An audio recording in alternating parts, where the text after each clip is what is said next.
বিশ্বনবী হযরত মুহাম্মদ মুস্তাফা সাল্লাল্লাহু আলাইহি ওয়াসাল্লাম দোয়া করতেন, আল্লাহুম্মা জাআলনি সাবুরা ওয়াজআলনি শাকুরা ওয়াজআলনি ফি আইনি সগীরা ওয়া ফি আয়ুনিন নাসি কাবীরা।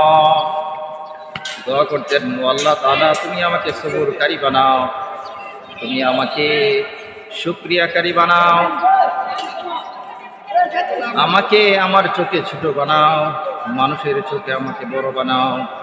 আল্লাহুম্মা জাআলনি সাবুরা, আমাকে সবুরকারী বানাও, ওয়াজআলনি শাকুরা, আমাকে শুকরিয়াকারী বানাও, ওয়াজআলনি ফি আইনি সগীরা, আমাকে আমার চোখে ছোট বানাও, ওয়া ফি আয়ুনিন নাসি কাবীরা, মানুষের চোখে আমাকে বড় বানাও। আমরা অবশ্যই ধৈর্য ধরব, সবুর করব। মহান আল্লাহ তাআলার কাছে আমাদের ধৈর্য এবং সবুরের সঙ্গে যদি আমরা সামনে অগ্রসর হতে পারি, অবশ্যই আল্লাহ তাআলা আমাদেরকে এর জাযা দিবেন।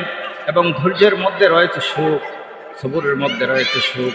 প্রিয় নবীজি সাল্লাল্লাহু আলাইহি সাল্লামের 1400 বছর আগের সেই বাণীর কথা আমরা স্মরণ করব, তখনই আমরা আমাদের কামিয়াবি, আমাদের সফলতা আমরা পাবো।